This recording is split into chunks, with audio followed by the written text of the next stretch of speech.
What's happening, weirdos? Hope you got your bone zones out, because this is a sexual one. What does that even mean? Your bone zone is your inner erotic feelings. Oh, see, my friends and I use bone zone as like a No, way it's never meant inner erotic feelings before. Okay. I'm sure what you're about to say. It's just like he really took me down to bone zone. Yeah, we went into the bone zone. It usually means sex. So it doesn't make any sense. All I'm saying is we talk a lot about sex. We answer some questions. We have some fun. Yeah, this is, it's funny that it took 29 episodes for us to really have one where we talk a lot about sex. I think that's just very indicative of where we are in our lives. Enjoying it. Guys, this is an always free podcast. As we always say, it means so much. If you want to show your support, people reach out all the time. I always tell them the best way is to try a Pete's Pick. First one, the old standard, Alpha Brain.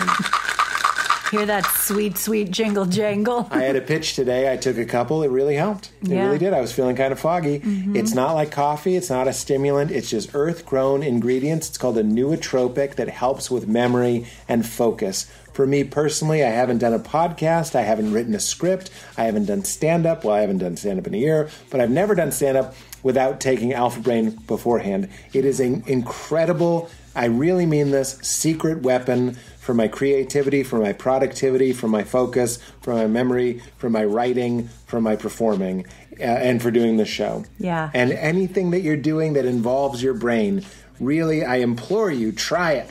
Not just to support the show, but I think it really helps people. I got the writer's room. I'm crashing on it. A lot of them still use it, which is incredible. You got my mom on it. Your mom loves it. On it. She's on it. I always have it in my pockets. I always have it in the car. I have it in my bag, my travel bag, everywhere I go. I love Alpha Brain. The best way to know if it works for you is to give it a try, and you get 10% off just for being a weirdo. Go to onnit.com/weird, and you'll get 10% off anything you see on that landing page. And get your noodling. That's a new one I've never said. Valinoi. Valinoi love. Have also been using Liquid IV. Liquid IV, the hydration jump starter. I also made that up. Get to your hydration station with Liquid IV. I like making up. Get to your hydration station with Liquid IV for 2021. After so much hibernating, both of us have been trying to be more active. We're both using our sauna a lot.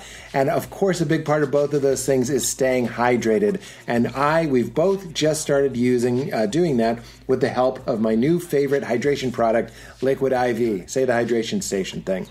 Liquid IV, the hydration station. It's a wonderful part of my sauna routine. Of course, using a sauna is hugely dehydrating, as is hiking. Great for after workouts. They have a lot of testimonials that it helps with hangovers. It's also just great when I'm sitting down to work and I want my body and my brain running smoothly and clearly. Hydration.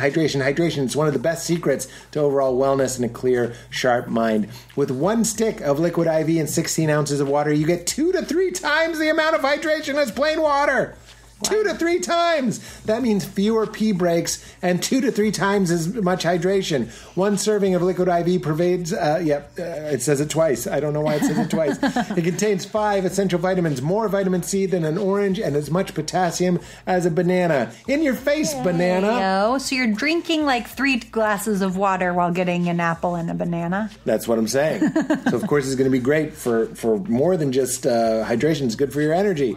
Healthier than sugary sports drinks. There's no artificial flavors or preservatives, and there's less sugar than an apple. In your face, apple! Stupid apple. It's made with clean ingredients. It's non-GMO. It's vegan. There's no gluten, dairy, or soy. They also have wonderful flavors. It tastes incredible. Watermelon, lemon lime, passion fruit, which is Val's favorite. My fave. Love the passion fruit. And they just launched strawberry, which is like a fresh, ripe, juicy strawberry. Excited to try that one. With a little bit of whipped cream in it. Oh, amazing. Unexpected. What makes Liquid IV so effective is CTT, Cellular Transport Technology, an optimum ratio of glucose, sodium, and potassium that delivers water and nutrients into the bloodstream. It's the perfect balance to help you hydrate more quickly and effectively than water alone. And they're a wonderful give-back company. With every purchase you make, they donate a serving to someone in need around the world. Disaster zones, hospitals, impoverished communities, even COVID-19 first responders, food banks, veterans, active military. As of 2021, they've donated 10 million servings. Wow. So they're a great company, and they make a great product, and it tastes fantastic. So get some Strawberry Liquid IV and get hydrated faster, and other great flavors in bulk nationwide at Costco, or you can get 25% off when you go to liquidiv.com and use code WEIRD at checkout. That's 20 for already. You blew it. 25 for, it's because you go so fast. Well, that's 25% off anything you order when you use promo code WEIRD at liquidiv.com. That's what I better hydration today at liquidiv.com, promo code WEIRD. Hydration station. Show your support of this podcast. Last but not least, have you noticed my smooth face? Yes, I have. They haven't because it's a podcast, but we are back in business with Harry's.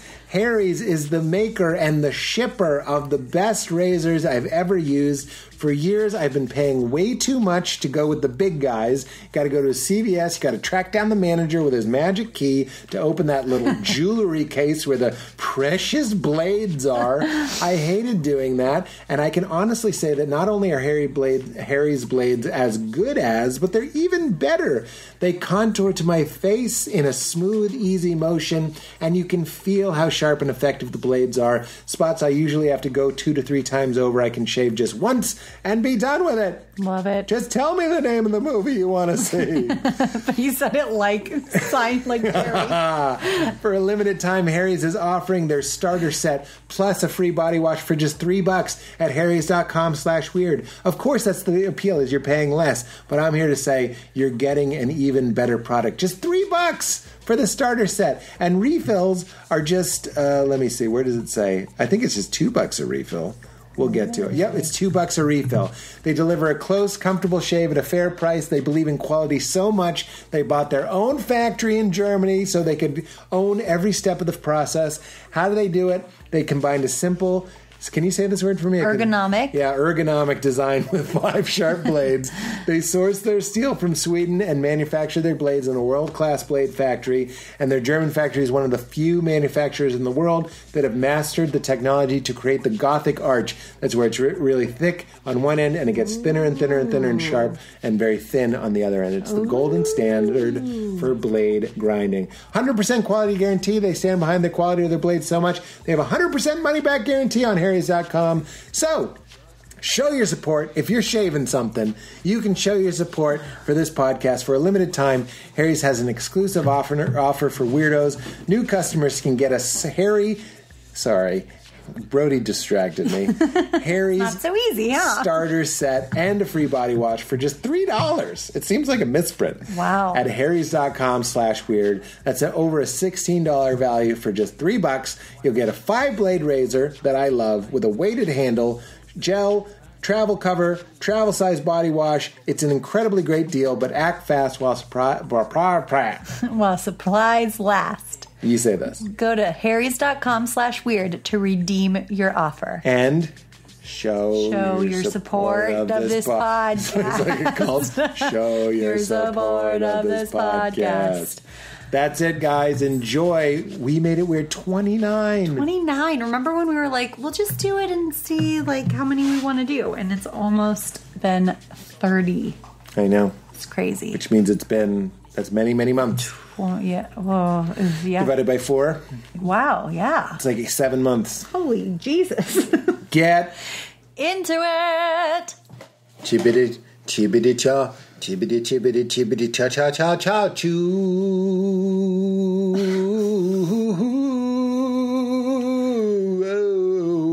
Oh, yeah.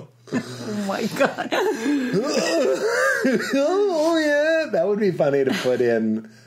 classic songs, like Jeff Buckley's Hallelujah, but put in a bunch of like all the stuff they probably edit out. That's we love these videos. I think it was called Shreds. Shreds, dude. We love Shreds. Oh, where they put in the... Yeah, it's like something Shreds or whatever, but where they overdub the bad singing for people. Yeah. We love that more than anything, and I feel like that's a... They do that. Do they? I don't know. That's something they could do. Is that what that's saying? what I was going to say. They could add that to the mix. I don't know if they're still making new ones, but new shreds. Let's watch some of those. Let's literally stop what we're doing right now and watch some shreds. The Backstreet Boys one is really good. That one makes me laugh really hard. That one's the best. Whenever people get stoned, when I've been stoned and people show me things that people like to watch when they're stoned, it's almost never what I'm looking for. I don't know why.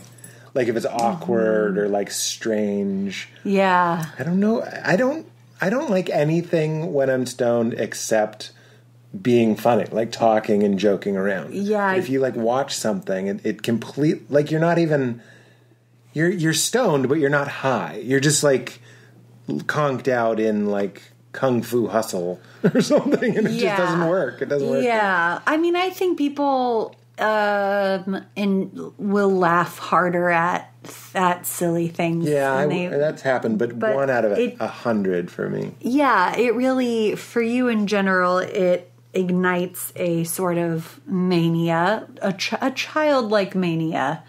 That's wasted on watching a movie. Yeah, where you want, like exactly what you said, you want to be able to just like... Well, your brain is acting differently, so it's so much more fun. Especially if you're kind of stupider and all these different things. Yeah. So like to catch those moments, and you love those moments more than anything, of like a mistake or confusion. Yeah. You get those by talking. Yeah. So, I don't know. One of the things I was going to say up top is I am still doing the juice thing. I've only been drinking juices today, green juice, not like cranberry juice cocktail. It's day 11 or something. Day 10. Yeah, nice try. Nice try. 2 things. One, I whenever I Google it, only insane people do this. I tried to find some solidarity. Yeah. And every like blog or vlog I found about it, I was like, these people seem insane. So maybe I need to take a look at that. And 2...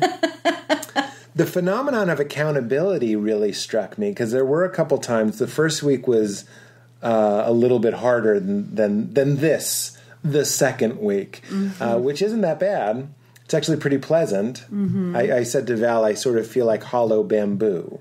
Yeah. Like all of the, as you yawn, all of the energy that's spent on like digesting or thinking about eating or planning eating is just completely gone. So I feel very light and free, and I'm breathing clean and sleeping clean, and everything is better in so many ways. But like when I was tempted, I thought about how I mentioned on this podcast that I was doing it for 2 weeks. So whenever I was seriously considering eating something, I was like, well, I don't want to come on this podcast, the one we're recording right now, and be like, I gave up, which is sort of a Christian thing. But it's also, I think it has to be like a workout fitness thing. And it made me start thinking about, I wanted to ask you, Val, the times in your life where you've asked someone to keep you accountable about something. Because mine is really short, but like I had my friend John Arelli, who's a pastor now, actually, I asked him to put parental blocks on my AOL browser. Yeah. And I wasn't even looking at porn. I was just looking at, like, bikini photos and stuff. Yeah. But, like, it was causing me to stumble, as is the lingo. And I gave him the password, and I finally talked him out of it. Because it was true. It blocked everything. Yeah. But then as soon as I unblocked it, I just gorged. It really is that, like, binge, purge sort of thing. Yeah. But are there times in your life where you had to say, can you keep me accountable on that? Oh, my God. Well, it's so funny that you ask that because I just recently asked it's very aligned with with the Juice Fast and the wellness program that I'm doing.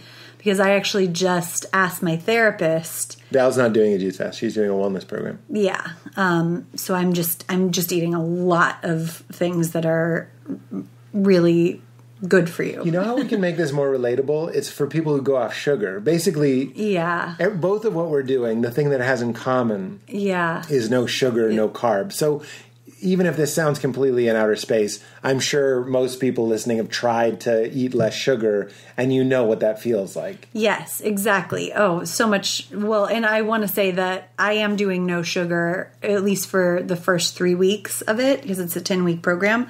But I got a little bit of brown rice yesterday, and it was so sad. You went, I get brown rice tonight. You have to look away. When I'm like, Val, I'm going to put half an avocado in my juice, and I get excited. I put a little salt in it. Yeah. And I'm like, ooh, you're like, you have to abandon everyone else's understanding of life. I know, but it is weird how your brain does, your tastes do change. That's why we're going so hardcore, just very temporarily. And I have so much that I want to say about this. And I said it last week too. I just found out that eating disorders have been raised. The amount of eating disorders has been raised since the pandemic, which I totally understand. So please, if you struggle with that in any way, do what's healthy and right. Somebody flagged that, and we were like, this is sort of nutso behavior. Yeah, and we're doing it so temporarily and again, Pete's doing something more extreme for a shorter period of time. Mine is actually not even that extreme. It just is a light shift in trying to not eat sugar and garbage. From where I'm sitting, it looks like you're at the Golden Corral. Yeah, I am. I am. I feel. I saw the muffins you made. I smelled them. Oh, That's actually misleading. I sorry to interrupt, but I'm just I'm not having cravings. It's also very psychedelic. Yeah. We'll get into that. Finish your thing. Yeah. So the accountability is tied to that because I actually asked my therapist when I told her I was going to do this program. I was like, I would like, and I said, sorry to use this Christian language, but I would like to be held accountable. You did? Yeah. Whoa. I was like, I don't want this, not accountable for sticking with the program, accountable for not turning this into some sort of, if not eating disorder, just very something nuts, rigid, and another thing to get down on myself about. Another addiction. You're just addicted to this other extreme. Yeah. I said, I want my motivation for this to stay what it is, which is to love my body by giving it the foods that it wants, and to, just to not interfere too much with my hormones and my, things that affect my mental health. So, well, you were noticing really starkly how what you eat was affecting how you were feeling. Yeah. And your hormones are regulating how you're feeling. Yeah. And you told me today on our walk that you were like, I'm feeling much more balanced and a lot more equanimity. Yeah. And we're like, oh, is it the stars? Is it this? Is it that? And you're like, no, you've taken out all of these strange things that do who knows what. It's like rolling a die in your feeling system. Yeah, and your endocrine system. Yeah. Ooh. Yeah. And some of the things we do know exactly, like sugar does fuck up your endocrine system, so it messes with your hormones. And then, basically I was feeling as mood swingy this whole year as I did when I was pregnant. And it was like, yeah, you were really messing with your hormones. So I do feel a lot more balanced. And anyway, it was just so funny that you asked that, because I can't really think of another example where I asked someone to hold me accountable for something. But I do think that word was just so in the frequent uses of all Christians when we were in it that still world. Makes my skin crawl, but it's crazy because it works, especially for an achiever like me. Yeah. But that leads to the binge purge too. Yeah. As I'm doing this podcast, I'm like, well, now I really have to be on alert, because now you got to do the podcast and say you're still doing it. Luckily, my motivations for this aren't just to impress anybody. Yeah.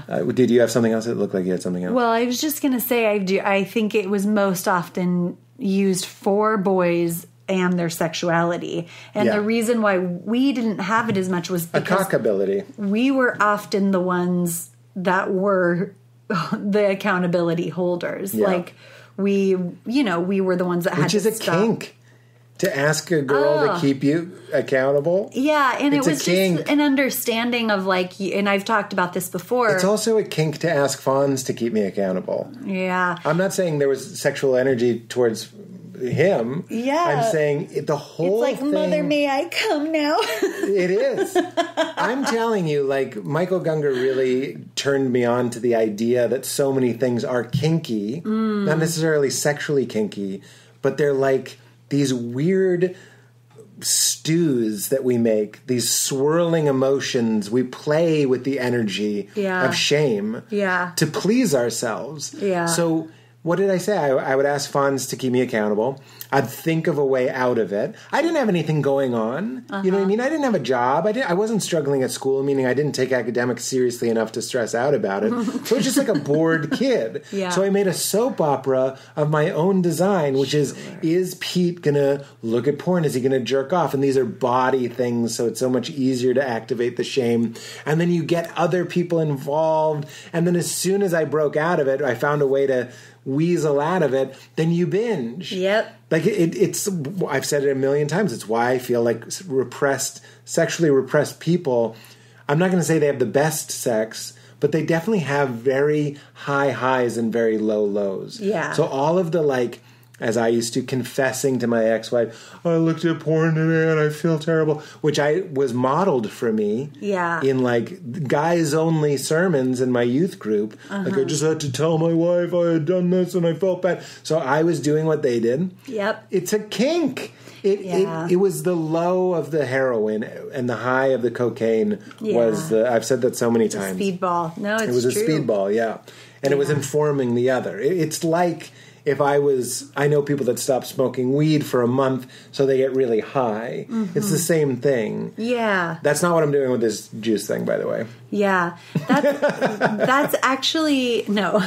It would be so funny if I broke the fast with a hot fudge sundae. That's actually... just farted so big. It really... California Mila explodes. farted so big today on the toilet. I was like, it's still going?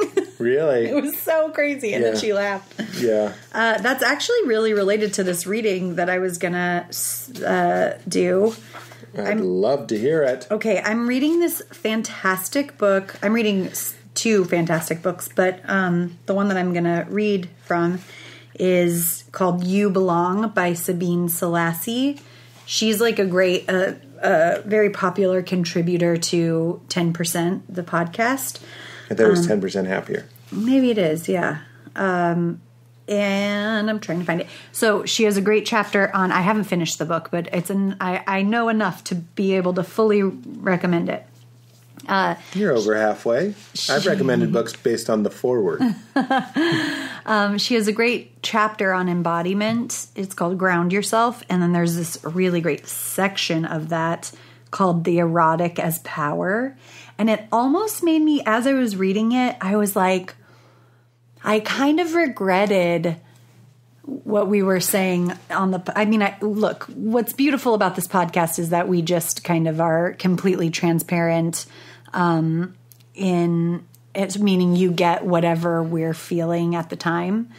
But it almost made me regret how last week we were like, what's the big deal about sex? Sex is not like, we were just kind of downplaying sex, if you remember. We were like... Oh, just talking about that it's not the like priority of my life. Yeah, which is still true. But this was just kind of got me back in touch with like what the gifts are of it and like looking at it in a different way, because of course there are 1,000 different ways to look at sex. Can I just say we did on the Pete Holmes show, we did this thing. We were trying to prove your point, kind of, that you can sort of make any point. What we did was we did dogs are the worst and cats are the best. And then we did cats are the worst, dogs are the best. And it wasn't that deep, but the point was... That's what we do. You have an opinion, and you can argue that one. But if you want to talk about how sex is the greatest, I could talk about that as well. Yeah, absolutely. We were just in the other mode. Yeah, exactly. That's what I was trying to say. So anyway, this is a section where she talks about, and I haven't read it, but there's an essay by Audre Lorde called "Uses of the Erotic as Power." And so this is just like a little chunk from it. Chunk! From that essay that's in this book. Chunk it up. And she also is very clear on this, that she's like, it's not just sex. The erotic isn't about sex, but it's not about sex, is how she puts it. Okay. And this is the definition that she gives before I get into the Audre Lorde section. The erotic is embodied awareness with an attention to joy, to savoring every moment, not for stimulation, but for liberation. See, just that, what you read me about this book, I know I've talked about being off porn a million times, because basically I'm constantly trying to go off porn, but like so many things, it is addictive. Yeah. That sounds like I'm doing it all the time.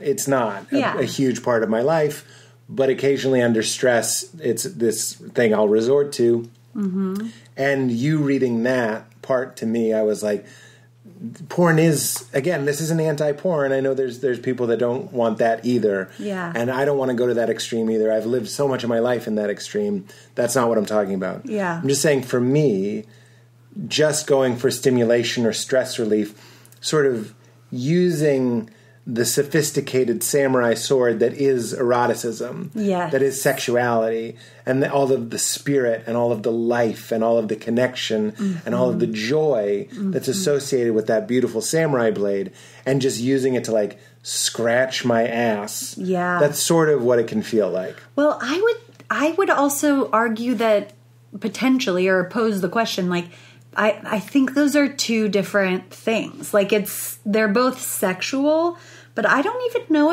if based on this, if I would use... It's not erotic. Yeah. That's what I'm saying. Yeah. But it's using what could have been an erotic energy. Yes. Even, that doesn't just mean having sex with you. Yeah. That just means like letting it live in me. Yeah. And be an energy. This is what Rhonda says. It's like an energy that you could use other ways. You're sort of, and that's big in Chinese medicine as well. Yeah, the qi. And also, I think you can masturbate in an erotic way. Yeah. And you can maybe even masturbate with porn in an erotic way. But I know what you mean, just because we've talked about this so much, and I have my own version of this, of the like, this is just a thing I have to, it's like the same part of your brain that would like take a chocolate cake out of the refrigerator. I was going to say, it's food. It's the same thing as going, I'm starving, I'm bored, I'm lonely, I'm just going to eat this chocolate cake mindlessly. I'm just going to push a feel-good button. Because I remember telling you about a time that I looked at porn. It wasn't in a confession way, we were just chatting. And I hadn't looked at porn in a really long time. Mm-hmm. And then I did. And it was deeply erotic. It wasn't even like, it was not, I don't know why I'm specifying. The content wasn't hardcore or anything crazy. Yeah. And I was like so dropped into the rush. Yes. And it was so novel and intense. And it wasn't taboo or shameful. Yeah. And it was really delightful. And then I was like, huh. But that's where it gets me. Then the next time I go back, and it wasn't. Yeah. It was like, it was chocolate cake again. Right. Mindless chocolate cake. It's the same with chocolate cake. Yeah. Sometimes chocolate cake is like, holy fuck, we're alive, we're eating chocolate cake. Yes. That's how I felt. Not to overshare. I don't often say that on this. But that really good porn experience was actually like, I can't believe I live in a world where I want to see something that looks like this, and I can. Yeah. It almost felt like Greco-Roman. Yeah. Like, oh my God, I have this desire. Like abundance. And I live in a world where if you have it, you can get it. And holy shit. And I was in my body. Yeah. And it was glorious. So there, we've just did dogs and cats with porn. Mm-hmm. But so often it's cats and not dogs for me. Yeah, absolutely. And all of this is always just like, maybe sometimes you are just scratching an itch, but it's trying to like take the moment of pausing and doing everything more mindfully, like noting when is happening. Well, I don't think I won't say who told me, but somebody told me that. He was like, I tried to masturbate mindfully. Mm-hmm. He was like, what does it feel like to be in my body? What does it feel like to touch my own body and all this stuff? And I tried to do it, and it completely ruined it for me. Wow. And then I noticed that this is oversharing. When I masturbate, I'm often like clenched in my face. There's no presence. Yeah. It's completely escapism. Yep. Literally, my face is like, it seemed like a stand-up bit. Like, my face is like, I wish you could see my face. I look like Gilbert Gottfried. I'm like, just like getting it over with. Right. And it was too challenging to go like, no, be your body masturbating. I was like, I don't want to be my body masturbating. Wow. So there was still some of that shame. It's like absolutely. And that's a very, it's like the times I've tried to masturbate when I've been on a low dose of a non-specified drug experience. Yeah. It just doesn't seem to make any sense. You're like, because you're so in reality. I have, how many bits do I have about jerking off and how kind of strange it is. Yeah. And that really is addressing that cognitive dissonance where I'm doing it, but I'm also like clearly not entirely at peace with it. Yeah. And that's where the porn comes in. It's like, here, this'll get it done with. And it's like, oh, wow. There's so many parallels. Like, it's like eating in front of the TV. Yes. You're like, this is kind of an event. It's, it's taking me out of my body so I can just eat as much as I want. Yep. It's making me dissociate so I don't have to deal with the shame of eating way too much. Yep. And I don't even mean this in a phallic way. It's like nobody wants to eat a hot dog mindfully. I know there's a penis hot dog joke. I just mean like we all know hot dogs are the go-to for like the food that you don't want to think about how they made it. Right. But it would be like sitting at your dining room table with candles lit and fine cloth napkins and silverware and a plate and eating a hot dog and really chewing it and savoring it. That's not how we eat hot dogs. And so often porn can just be a hot dog at the ball game. Yes. As opposed to, you're absolutely right, like, what does it feel like to be eating this and to be mindful of it? Yeah. Yeah. And I do think that, male masturbation, for a lot of reasons, some of them are understandable, but in general, male masturbation actually kind of has worse PR than female masturbation. Oh yeah. Right? Because I don't always, but like I don't look at porn not in a judgmental way. I used to, but like I tried a couple times after having Leela, and it just wasn't doing it for me. Yeah. I don't think that's like because I'm a mommy now. I think it's because I wasn't embodied before. Yeah. And it's actually very easy for me to not look at porn or to masturbate because I can really get into that erotic place where I'm like my beautiful female body, my like the flower of my vagina. Yeah. Like I can really, like feel even my fingertips and the, Yeah. That's an erotic, that's eating the hot dog at the table. Yeah. There was a comedian, Merritt Gurley, who had a very funny bit about the difference between if you walk in on a guy jerking off, it's horrible and embarrassing. Yeah. And then she was like, if you walk in on me masturbating, it's like, oops, you caught me being hot. Yeah. And that was a very good bit. Yeah. And I remember really thinking about that. That's exactly what I'm talking about. And I do think I would say that the whole trying to masturbate erotically for you might be I'm not telling you what to do, but like that might be something to not give up on. Like 40-year-old virgin. No, I know what you mean. Just because clearly there's the Christian shame around it. You have such a loaded, way more than I do, such a loaded history of shame around masturbation specifically. And there's the like cultural just distaste for it in general. I also think there's physiological shame. Pooping, barfing, throwing up is the same thing. And men ejaculate. I read this interesting book about pornography many years ago, and they hypothesized that one of the reasons why men like pornography is because they have an unconscious shame that something sort of, I'm not saying it's gross, but something potentially gross is like expelling from your wanger. Yeah. And then in porn, that is like the most celebrated, yay, do it here, it's happening. Yeah. How much like verbal confirmation and visual confirmation that it's like this wonderful thing. Yeah. So they were saying that was like salving this like primal, oh no, because one of the reasons why female masturbation is less in certain ways. I know that girls have gotten it. Yes. I mean, like, it wasn't even a thing, I feel like, in the 80s. I mean, it was, but yeah, nobody talked about it. Yeah. Like, it was just like, girls don't do that. So please don't misunderstand me. I'm talking about now, in this conversation, in this context. Yeah. There's no cleanup. Yeah. Richard Lewis, when I was opening for him, had this great bit about, like, if I could masturbate with no cleanup, I'd be masturbating all the time. And I was like, yeah. The reason why guys aren't masturbating in the car is because there's a mess. Why wouldn't you? I mean, other than, like, it's not entirely decent. I understand. There's reasons other than that. But, like, sometimes it does come down to, like, just, it's yuck. Oh, that's so interesting.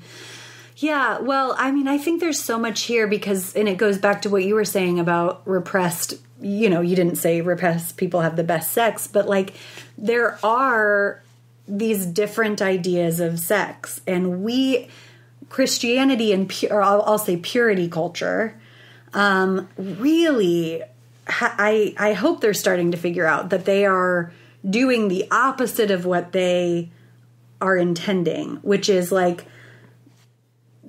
I mean, rape culture, pornographic culture, meaning like this kind of unhealthy dominating idea, which I know isn't all porn, but it's so much of porn. All of that, I think, stems from sexual repression. And so you have this sexual repression sex where it's like, yeah, I'm dirty, I'm bad, we shouldn't be doing this. This is wrong, this is bad. And of course, to remedy the shame of I'm doing something bad, there's going to be this like hyper masculine kind of like, I take what I want, I'm doing it anyway. Not to mention the patriarchal elements within Christianity. So it's tied to this idea, I think, of like dominating. I wish I had this more formed out, but.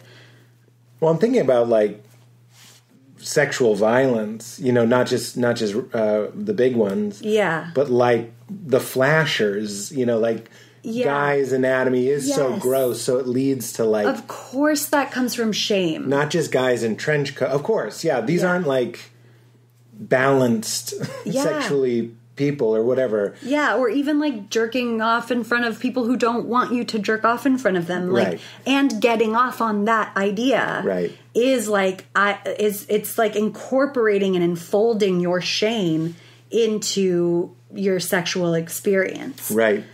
And then, so it's kind of like, not to just give it, I would say, and that's overly masculine sex. So it's not, I'm not saying male, but I am saying, you know, if there's not a balance of masculine and feminine, that could be what happens. That's like toxic masculinity sex. Well, and then she talks about, and I'll read it too, like the erotic being this more feminine idea, but like that's, so going back to that type of masculine sex, of course there's a huge spectrum, everything from jerking off in front of somebody who doesn't want you to just what a lot of us are doing and have done of like traditional gender roles in sex, kind of being mentally somewhere else, women dissociating from their bodies. Well, my Gilbert Gottfried face while masturbating is often what a lot of people are doing in the bedroom. That's right. Yeah. Like eyes clutched shut, thinking about other circumstances, not being there,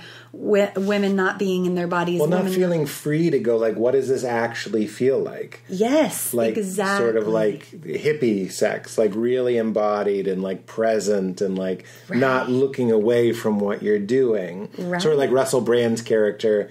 And I imagine Russell Brand, he seems like a very free person, but Russell Brand's character in Forgetting Sarah Marshall is like not ashamed. Yes. And that can be so, but like I think a lot of us, you know, might be having sex kind of looking the other way. Yeah. On their own bodies. Right. Or doing these things that we built in to incorporate our shame. Like, if the shame's going to be here, then I'm going to make it part of this. I mean, Katie Fishel, her wonderful Instagram account, Sex is Weird. Yeah. There's underscores, sex underscore is underscore weird.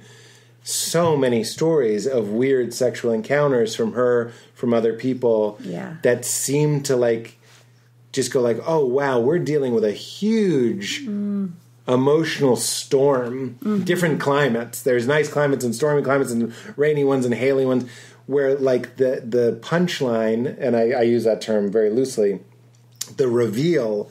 How many stories have you heard where normal guy, normal guy, normal guy, normal guy, strange, strange, strange finale in the bedroom? Yeah. And it's really... It's she makes it very funny, but it's also troubling. Yeah. And it speaks to a sort of unreconciled inner world that I'm sort of, my version of that is like, is my Gilbert Gottfried face when I'm masturbating, but obviously it has all these multiple applications. Yeah. And I think it comes up probably for all of us in a lot of different ways. And I don't think it can be as simple as this, but I do think it's largely just that it is if you're doing it in this other way, this erotic way, it's the most vulnerable you can get. Right. You're like naked externally and internally. If you are fully present, if you are completely in your body, if you are speaking your truth and saying what feels good and what doesn't, like, that's so vulnerable. It, like, most people can't bear it. Right. That's exactly what it is. If pornography for me is a placeholder for being honest and looking at myself and open with myself and free, then it's not serving me. You know what I mean? Yeah, well, yeah. Speaking of showing your ding-dong and all that sort of stuff, in the Christian world, that was kind of a thing. Like, it would be a bigger issue. Yeah. If you told someone they were going to burn in eternity for their urges, of course that's going to happen. Yeah. I wouldn't say it was rampant. And in fact, there was an instance that I mentioned in my book that I was wrong about that. I actually ended up talking to that person about it. I wrote about it in Comedy Sex God, that somebody did something, and they were like, oh, I had a mental illness. Yeah. And they were so sweet. We're still friends. I love this person. And they were so gracious in correcting me. But since then, we were just talking about, remember, there was somebody that we knew that never masturbated. Yeah. And then they would, like, casually, this is a third-hand story, but mention, like, that they went through a phase where they would just show people their penis and stuff. And, like, it was a big problem. Yeah. And it was stemming, that's not an excuse, that's fucked up and it is not okay. Right. But it was stemming from, like, their earnest desire, and this is a big theme in my book, their earnest desire for God, for truth, and for love, and for connection, and for some sense of the infinite, there was an amendment stapled to that that also got passed, which was, your sexuality is evil. Yes. And so I'm not excusing it. Yeah. But I mean, there's a reason why you would see, I don't even like the word perversions, but you would see some of that behavior.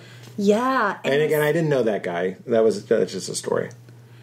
It also is kind of something that I think might stem from the idea that in order to access that connected, eternal love, squishy, awakened place, which would be like a heaven realm, you have to disregard your body, cut off from your body. That is a place that lives outside of your body. Right. And you have to deny your body in order to get there. As opposed to this quote from Buddha, which I've been really going back to because I couldn't believe how just in line it was, which is, there is one thing that when cultivated and regularly practiced leads to deep spiritual intention, to peace, to mindfulness, and clear comprehension, to vision and knowledge, to a happy life here and now, and to the culmination of wisdom and awakening. And what is that one thing? It is mindfulness centered on the body. Wow. So it's just the difference of like getting to that heaven realm through your body. Very in line. You know why? Why? He was enlightened. He was enlightened. He achieved enlightenment. I love that. So I think we primed this perfectly. If I can just read this. Please, I'd love it. So actually, before I read I'll read this first. So here's the Audre Lorde quote. For once we begin to feel deeply all the aspects of our lives, we begin to demand from ourselves and from our life pursuits that they feel in accordance with that joy which we know ourselves to be capable of. Our erotic knowledge empowers us, becomes a lens through which we scrutinize all aspects of our existence, forcing us to evaluate those aspects honestly in terms of their relative meaning within our lives. And this is a grave responsibility, projected from within each of us, not to settle for the convenient, the shoddy, the conventionally expected, nor the merely safe. Isn't that beautiful? I love that. And then I just wanted to read, just some of these. So Lorde describes the erotic as touching into a feminine plane within each of us. Although she speaks about the sexual degradation of women connected to devaluing the devaluing of erotic knowledge, this is not only about gender. It's also not about gender. And then this is the quote from Audre Lorde. On the one hand, the superficially erotic has been encouraged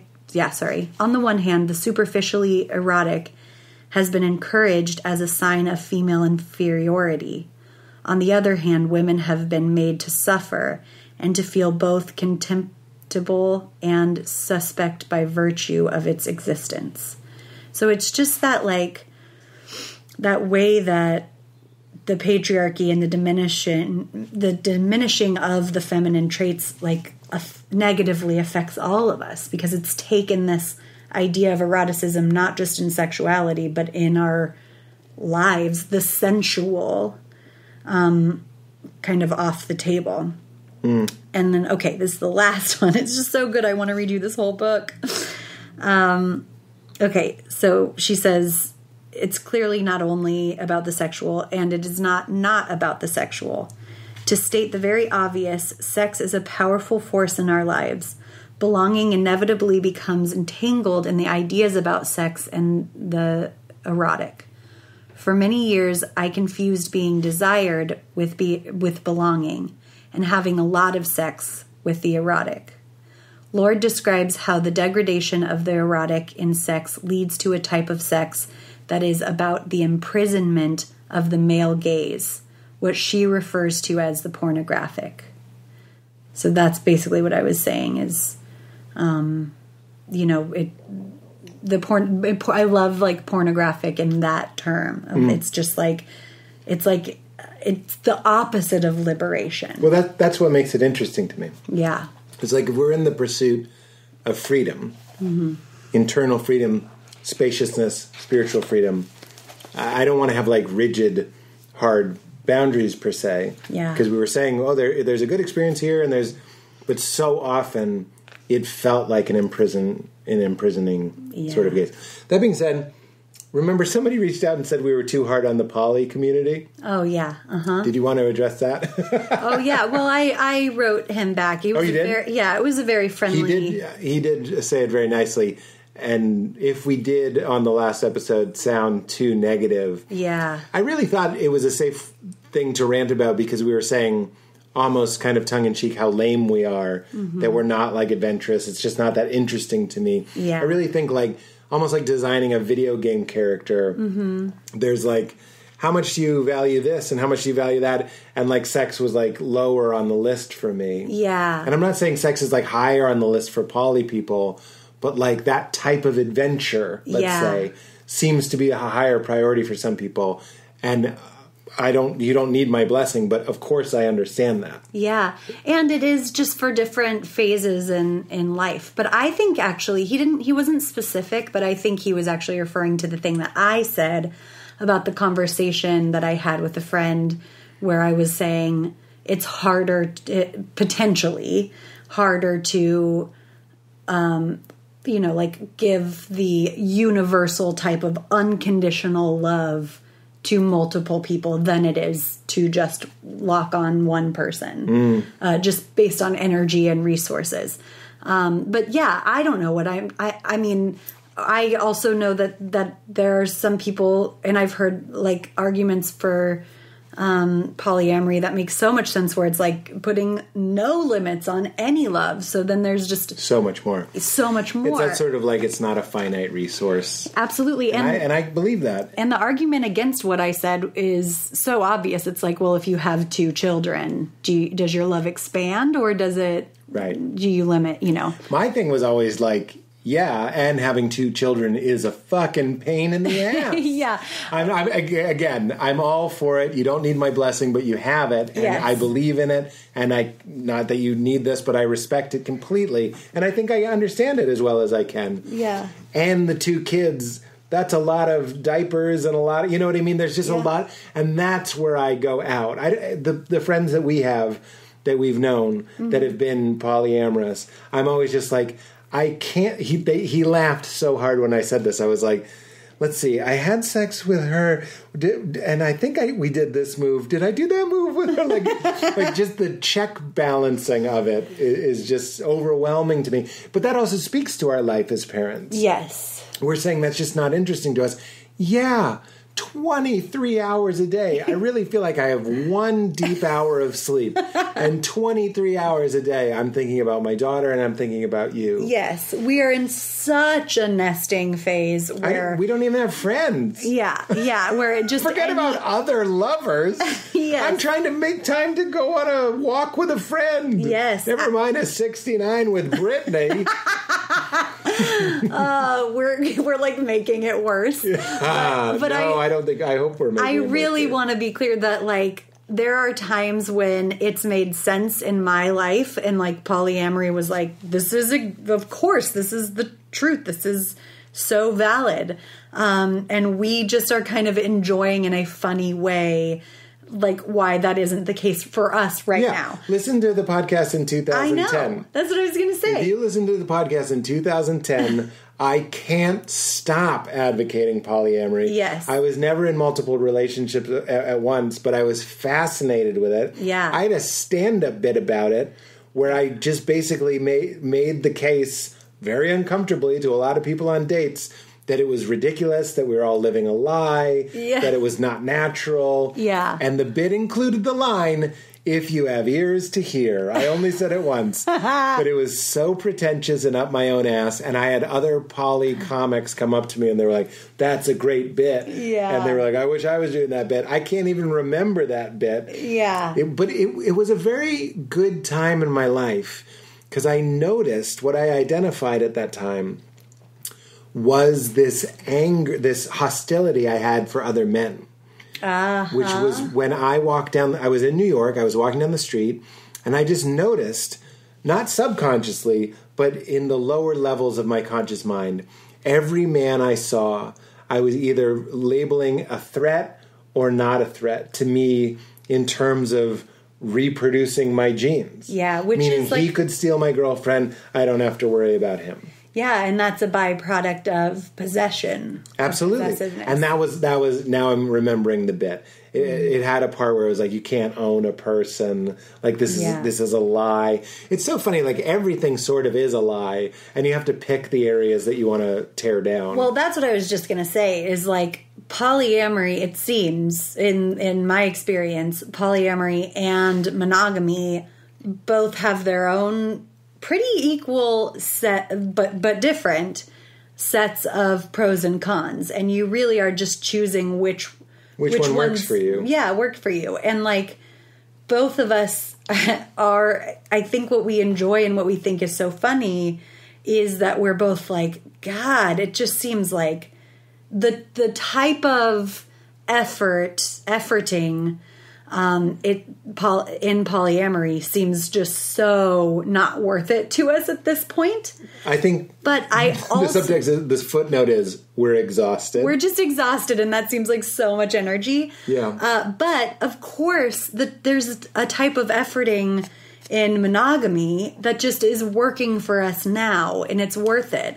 But I totally understand how somebody could be like, it's dogs and cats again. Yeah, and it's that, and totally. And I understand the argument of people being like, you know, look, I've been with the same person for 20 years. It's a different type of exhausting, right? To not indulge in these right. things. I think if monogamy is the dogs and polyamory is the cats, I think one of the things that probably frustrates the cats is that we live in a world where dogs are the norm. Yeah, so you benefit. Like if everybody was polyamorous and we were monogamous, and we were the outlier, it would probably be frustrating to have to explain over and over and over why we're doing this weird sort of kinky thing. Like you only do each other? That's so weird. Yeah. And why? What about other people? You fucking psycho. Somebody used to have, perv. Oh my god! I wish I remembered. Somebody used to have a great bit about that. That it was like really kinky to be monogamous. Like it's like almost a BDSM thing. It is. Yeah, it is. I wish I could remember. Sorry. Oh, and you wear rings. Yeah. And this person's mine. It's like the kinkiest thing. Was it Max Silvestri? It might be. Somebody. It is kinky. Yeah. This is, again, like marriage is kinky. Michael Gunger's podcast is called Loving This, and he just put out, I haven't heard it, but we talked about it, and he put out this episode about how the church is very kinky. Even though I haven't heard it. See, I'll recommend a book on a forward. I know Michael, and he's very interesting, so check that out. That's if you're nasty. If you're nasty. If you're nasty, I have... Are we doing questions? Because I have a great one. What is a time in your... This is from Adam Copeland. He said, what is a time in your life when you felt like you needed guidance or advice? Every day. I do love advice. Mm-hmm. We've covered that ad nauseum. But I would say when I got divorced, I remember really going around and asking so many people, what am I supposed to do now? Mm-hmm. And I've covered a lot of these. The one that I don't share is you get bad advice too, bad for me. Somebody said to me verbatim, we were in Rafifi, which was a comedy club on the east side, and he said, yeah, just do a lot of cocaine. Oh my God. Oh my God! But never take advice in Rafifi. I mean, it doesn't exist funny. Now, but you got lots of different advice, and I've said this before, but Brett Gelman and John Daly both were like, "You did it. You got through your 20s without any major fuck ups. So like, you happen to have been married, but that's what incubated you from."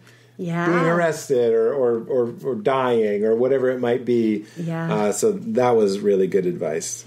Yeah, I think that the same for me. I mean, we both love to flap our gums and give advice, unsolicited advice, although I think we're getting better about that. I mean, we get all that energy out in this podcast. Yeah.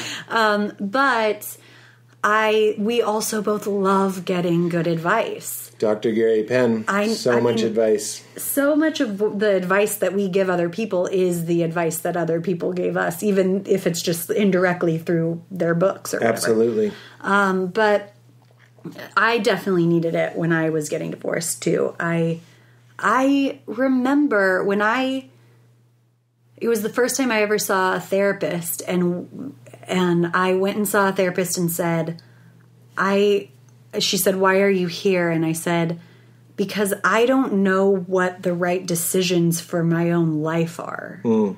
And I really think at that point still, I really believed that everybody else knew better than I did. So I was just like, and the subtext, which it took us about a year to uncover, was me saying, I am unhappy in my marriage and I want to leave, but I don't trust myself to know whether or not that's the best decision. Well, that was Dr. Gary Penn's.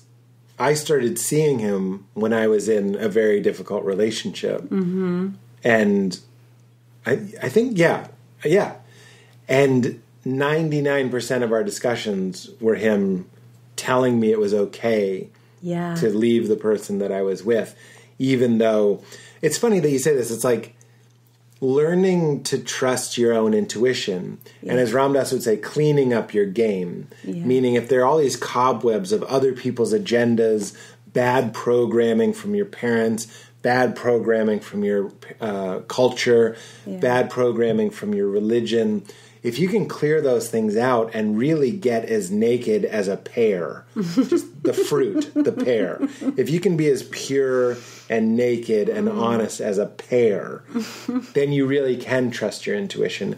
And then you can really learn to love yourself too. Yeah. The great epiphany that so many people have on psychedelics or through meditation or whatever it might be is that they look outward for love and they look outward for affirmation. They think being popular will make them happy. They think being successful will make them happy. And the great mystic teachers and the great mystic teachers that are psychedelics and the great mystic practices that are fasting, meditating, prayer, whatever it might be, always point you inward. And when you bask in that eternal fountain, the fountain of youth isn't out there, or the Holy Grail isn't out there. It's bubbling up from inside you. Mm-hmm. And when you realize that energy is love, and that you are an expression of that love, you become less interested in the opinions of other people, and then you become less interested in the advice that someone would give you that would help you please those other people. Yeah. And then you can be a much more finely tuned instrument, like a pear, and just live your truth beautifully and honestly. Yeah. And then advice becomes less interesting because you learn to trust your own. Not your own inner compass, meaning your rationality, meaning like a perfect tree diagram that you can weigh the pros and cons and really trust your intellect to get you through things. Yeah. But you can rest in the hum of your being and know that you are okay no matter what, and then your relationship to advice changes. Absolutely. And I would just like, as always, how much of this podcast is you saying something like that and me being like, but it's embodiment. Even what you're talking about is embodiment. Like, so sure. Not to say embodiment. The pear is in its body. Yeah. Not to say that embodiment is the fix-all, although I think I'll have to get back to you on that. So far it is for me in my experience. But if you are, at the moment that I said to the therapist, I don't know how to make decisions for my own life, I wish she was a great therapist, but I wish she had said, well, are you in your body? Because I wasn't. So, of course, I was not connected to my intuition or my gut. And that's what really you're talking about, too, is like not rational knowledge, but a gut connection to your body and to the present moment. And through that, your spirituality. And your body being the house and the sensory vehicle to discover that inner energy. That's right. Yeah. It is your body, absolutely. I think there's something to the pear.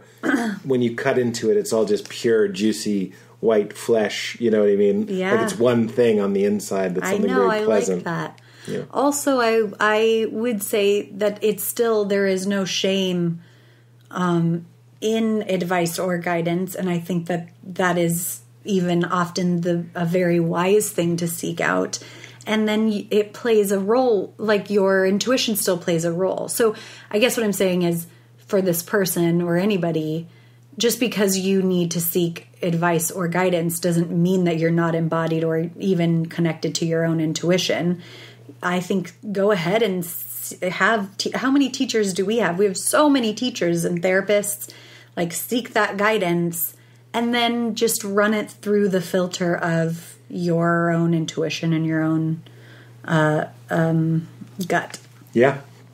Okay, this is a fun question. Can't wait. This is by Corinne.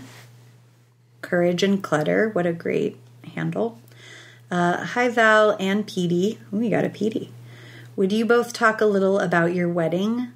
My fiance and I are one of those COVID couples planning a wedding for a second time, and I'm losing touch with why marriage matters to us and could use your wisdom. How did you make your decisions while planning and stay grounded and intentional? What actually mattered most in terms of where you allocated money? like with what you decided. I love this question. I love talking about our wedding. I'm going to try not to. You did such a great job at our wedding. Thank you so much. I did do the bulk of it, not in like a gender normie way, but because I just love this kind of thing. It was I was doing crashing, and also you were doing crashing, but I wouldn't have let you be any more involved than you were because I was I just was so excited to do it. I went to all the locations. I don't know why I'm being defensive, but you did stuff. We drove to a lot of locations. I did a wedding planner. I would show you things. I didn't mean to sound defensive. I just loved our wedding, and I don't want it to like the difference between my first and second wedding is so huge. I won't even talk about my first wedding. The second wedding, because I want you to answer this question in bulk, so I'll just get me out of the way here, was so special. I'm so glad I did it. I've said this a million times, but we are liturgical creatures, and ceremonies are a huge part of human history, and they're greater than the sum of their parts. The magic of sharing the feel, which Val succeeded in doing, in the vibe and the colors and the music and everything. Even it wasn't fancy of our wedding, and letting people in to witness it. That to me was such a big part. Was being like, we know we're already committed to each other, and now we're inviting a very small amount of our family and tons of our friends to witness it like an event, like that, something that they can say, this hasn't happened, but if we hit the rocks or something, someone would be like, wait, I was at your wedding. You guys fucking love each other. Yeah. Like, I remember that. And you know what? I remember that. Yeah. We do it for fun, but watching the wedding video reminds us of like this peak experience. Yeah. And this commitment, and the commitment is such but like a celebration is what it was. There is no denying, like you couldn't, which a lot of people do, and I think maybe I have even done at times with my first marriage, but like you rewrite the history of being like, we never even really loved each other or whatever. Right. And like you could not even look at the photos from our wedding and deny that. But certainly the people who were there who were like, no, we were inside your love. And it's a gift you give not that this is why you should do it, but all the married couples that were there felt renewed. Like they shared that with us. Like, and when you go to a good wedding, you feel renewed. Yeah. So it's taking this private thing and making it this interconnected thing, which always feels great. Yeah. The point of life is connection. One of the reasons we do this podcast is to connect with you guys, to have these ideas and these thoughts, and your thoughts spread. Yeah. We talked about this last week, that isolation is worse than heart disease. It's worse than morbid obesity. It's worse than all these diseases combined. Yeah. It's not what we're supposed to do. So as with everything, a relationship can so benefit from taking that well water and watering your friends and family with it, and letting it spill out and be abundant. That's the spirit that I remember from our wedding. Oh, I love that. It was a geyser. It was a geyser of well water. Thank you. I want to start, of course, by saying getting married is not for everybody. And even the percentage of people that getting married is for having a wedding is not for everybody. So like, no shame, you do you. To everybody else out there, like whatever, we're all unique beings and we all need different things. But we can speak to what our experience was, which is what this question was asking. And we did go back and forth for a period of time where we were like, do we want to get married at all? And then once we kind of decided that we did want to get married, we were like, do we elope to Bora Bora? Remember that was one of the options? No. Well, that was, and like, do we just like do something really small in our backyard? That was another option. Yeah. We were just very like when you're friends with clergy, like the options open up. Yeah. I guess you don't remember, but really, truly, one of the options that we deeply considered was you and me and Rob and Kristen go to Bora Bora, have a vegetation, and Rob Bell marries us while we're there. And it was just a trip. So we really explored all of the options, and ultimately the reason why we decided to have a wedding was exactly what you just said, was the idea. We felt like and still feel like we found this really remarkable and rare thing. It's funny because that's what it is. It's like if your love is a beautiful pony, let the pony prance around and delight people. Pony's ass and let it run. Let everybody but you know what's a better analogy is? It's a big circus tent. Yeah. Let everybody come into the tent. Yes. That's what it felt like. So your love is a third thing. Yes. So it's not the Pete and Val show. It's the energy and the love created by Pete and Val. Yes. That later manifested as Leela. But before that, the wedding was this great precursor going like, come on in. It's nice in here. Yeah. And that's what the vows are. This is how we talk to each other. Yeah. This is how we think about our love. This is what the music is. This is what the food is. And it wasn't fancy. I can't stress that enough. Like, if you're thinking we had some like Hollywood wedding, we didn't. No. It was casual. People had to carry their own chairs from the wedding area. I was very determined about that. So that goes back to allocating money. I was so specific on, it was like, do you want the chairs for the ceremony, you know, and then like $2,000 more on chairs for the table when the tables were 200 feet from where the ceremony was. Yeah. And it was like, no, I want everybody to pick up their chair and bring it to the table. I was very clear about that. And then, you know, what's fun about the times we live in is that sort of has this like great bluegrass, like people like that. Yeah. And our wonderful videographers and photographers so it's a part of our wedding video, people carrying chairs and carrying chairs for other people. And I was like, thank you so much for getting that moment. But get videographers that'll make a montage too. You don't want to watch your whole wedding. You just want to watch the hits. Oh yeah. Any like photographer, usually the photographers do video too. And any of them worth their salt will make like a beautiful video out of it. We're gone are the 80s days where it's just like you press flat play and people are like walking in. Snooze. But yeah, so really I was like, for me, I loved, I will also say the main thing for me too was all of that lovely stuff I just said. And also I am never happier or more aligned than when I am at a dance party with all of my friends. So dancing was a huge reason why we even had a wedding in the first place. Yeah. And then I loved the challenge and the like purpose of creating an environment and a whole event and evening that looked like our love. Like it was like an artistic challenge to be like, can I make something with decorations and music? And literally you made them. Yeah, and I did like most of the decorations I made out of like felt and fabric.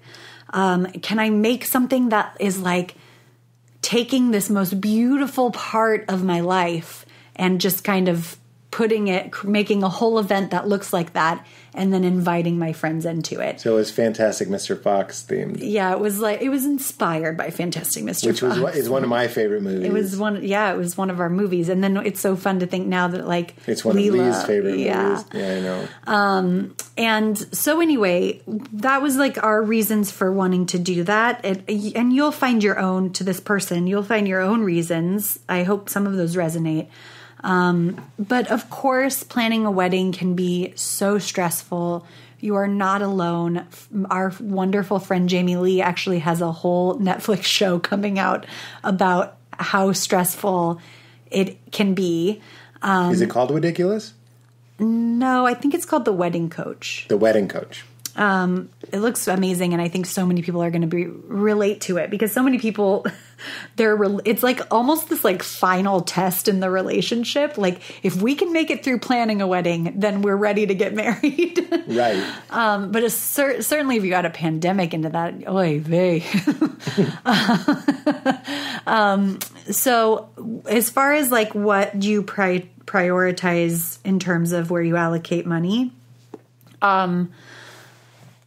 Well, yeah, I'll go back to that question. For me, the number one thing that I was like, I don't care how much this costs, we will make cuts in other ways, was getting a phenomenal wedding planner because I knew that would affect everything. So we found one. Her name's Marnie Farmer. Her like not handle, but her company is called So Smitten. So if you're in the LA area, I can't recommend her enough. And because we spent a lot of money, she has different tiers, and we just got the most expensive tier because it's the most involvement. And because we were able to do that, everything else in the whole wedding process went so smooth. And it was really nice. It's like a producer. For people that work in showbiz, it's like having a great line producer that makes sure everything's okay. Yeah. They even helped telling guests where to go, and I don't know. They help with everything. And when I say wedding planner, I'm not just talking about a wedding coordinator, which is somebody that you have on the day. Like the first thing I did was, we found a venue, but the first thing you can do is hire this person, and they will help you find a venue, and they will help you get caterers, and they know what is like a ripoff, what things to consider. I would get emails from her, which were like, we have to, I'm emailing all of these people to see who's going to provide the water. Is it going to be the venue or is it going to be the caterers? And I'm like, yep, people would just be without water if this was up to me. I would never in a million years consider that. All right, it's here. Okay. It's hilarious. An airplane just went by. Yeah. So and that goes back to the first question, which is how did you make your decisions while staying grounded and intentional? I ran everything through the filter of, is this worth the stress? Because if it's putting too much strain and too much stress, drop it. That is not what this is about. And that one with the guest list too, by the way. Absolutely. My first wedding was like, of course, my third cousin or what, and the second one was like, mom, dad, brother. Yeah. That's it. Well, there were so many. And then the rest was just pals. It was awesome. That's right. Well, we also had the pleasure of this being our second wedding, which I would, for both of us, which I would just recommend everybody do their first wedding like a second wedding. It's your second wedding, yeah. Which is... It's for you. It's for you. So everybody's going to try and guilt you. It's about your dying Aunt Rita. It's like, I'm sorry, it's not. It's about the people in our life. Yeah. That we want to actively... are in our life that actively support our relationship, and we support them. I know there's different schools of thought on that, but it felt really good that every photo I look at, I don't have to be like, and that is actually my great, great second aunt, Janono. Good old Aunt Janono. When we did the guest list, we really went through with a fine-tooth comb, and we're like, we are only inviting people that when we imagine seeing them on our wedding day, we're like, you came, and we're like excited to see them. And we really, even more than that, only invited people who we felt knew us as a couple. Yeah. So there were some cuts. There were people that I wanted to invite that I didn't invite, but it often came down to do they know Pete and Val? It wasn't just Yeah. Yeah. And then, of course, you brought up a great point. So much of what the stress from weddings comes down to is family feeling that they are owed a certain, or even friends feeling that they are owed a certain title or level of involvement or whatever. And people just, for some reason, love to make weddings all about them. And use that they're paying for it to like get their way. Yeah, if they're paying for it, that does make it way harder. I would say get married in your backyard before you let somebody lord anything over you on your big day. Yeah, if somebody's paying for your wedding, and they're make sure that they're the type of person that will not use that against you. Yeah. And my parents paid for my first wedding, and they didn't do that. But the trouble is that we are at like a generational break here, where the generation before us, it was like your parents are presenting their daughter to be wed to this man, and they make the guest list and they do everything. That's right. It's like a bar mitzvah. There were so many of my dad's friends that like he was worried they would be offended. Yeah. And then they're there, they don't want to be there. That shit's over. Yeah. There's so many bits. Seinfeld has a bit about no one wants to go to your wedding. That's the old way. Yeah, Just absolutely. fill it with people if you can. I couldn't my first time, but if you can, I think it would be worth losing the ice cream cookie sandwich truck so you can do it with people like our first intent. Yeah. It's like you could do it. The tone and the feel and the spirit of it, I think, is way more important than making sure it looks great on Instagram or whatever. Absolutely, yeah. So I really think that it's so important, I think, to have support in planning and to be very picky about who you invite, because that affects the vibe so much. And it's really tough to have these boundaries. I honestly don't know why it was so easy for me. I think because I have, in general, a really great family. Not in general. I do have a really great family that didn't push it too much. But also, if you kind of put out this vibe of like, hey, we're doing this however we want to do it. For this one day, it's going to be all about us. And I'm so sorry if that hurts your feelings. You can ruin every Thanksgiving from here on out, as you have been. Yes. This will just be about us. Yeah. And once you start putting out that vibe, most people will get the idea. But just keeping the center around. And then a mantra that I told myself sometimes when it got stressful was, like, there was a whole thing about, do we want real silverware or this bamboo silverware? And of course it was going to be the difference between a lot of money. And I don't know why I had it on my, like, it mattered that it was real silverware. And then it was just like, wait a minute. The point of this is that we are married at the end of it. And it just put everything into perspective. So that's beautiful. Yeah, so I think... So bamboo it is, baby. And it was bamboo, and we still have those bamboo forks in our... And if you can get an ice cream truck, that's a nice touch. People love an ice cream truck. People love a taco truck, which is not very expensive. And then really for me, music is really important, especially for setting a vibe. So be particular about your music. That's what I would say. Okay, enough wedding talk. Enough. I went on and on. I couldn't stop. No, I love it. I'm just thinking of people who don't give a shit.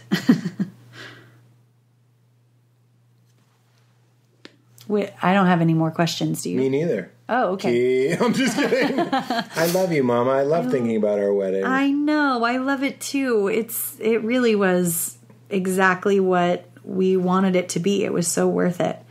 I have a really great poem that I remember I was going to read last week, and then you read that beautiful thing, which a lot of people reposted, by the way, the eat more ice cream. I saw that. Here we go. Okay. So this is called Below Our Strangeness by Mark Nepo. My soul tells me we were all broken from the same nameless heart, and every living thing wakes with a piece of that original heart aching its way into blossom. This is why we know each other, below our strangeness. Why when we fall, we lift each other, or when in pain, we hold each other. Why when sudden with joy, we dance together. Life is the many pieces of that great heart loving itself back together. Read that last one again. That part? Life is the many pieces of that great heart loving itself back together. I love that. Oh, right? Isn't this so good? It reminds me, it's right there on the post-it. God comes to us disguised as our lives. Yeah, and just like things are so hard and have been so hard for so long, and just remembering that we help each other. And the fact that we can feel sad for someone or we can feel happy for someone and celebrate with them, or that when you see somebody who needs something, you have an urge to help them. These are all signs that point to that this is not a cruel reality. That even though this is a hard reality, it's not malicious or cruel. There's goodness that is a through line through all of it. What a beautiful note to end on. Thanks. Mama with the flourish. Mama with the flourish. Have you heard Beyonce's new joint? Mama with the flourish? No. Oh. It's called Jay, Get the Car, I'm Ready to Go. Oh my God. Jay, get the car, I'm ready to go. She's so good, I can't even imitate her. Yeah. She's unimitable. That's right. Cute. Thank you, Mama. Thank you, guys. Thank you for your questions. We love them. We love this community. Thank you for all of your thoughtful responses and your loving messages. We love all of them. And we hope wherever you are, you're doing wonderful, filled with light and love and hope and joy. And eat the hot dog mindfully. Yeah, you know what I mean. You know what I mean. Wink, wink, wink, wink, wink, wink, wink. Keep it crispy. So crispy. So crispy. My eyes game made. I wanna live by. I'm so crispy. My ice game make you haters wanna get mad. I'm so crispy. I'm so crispy.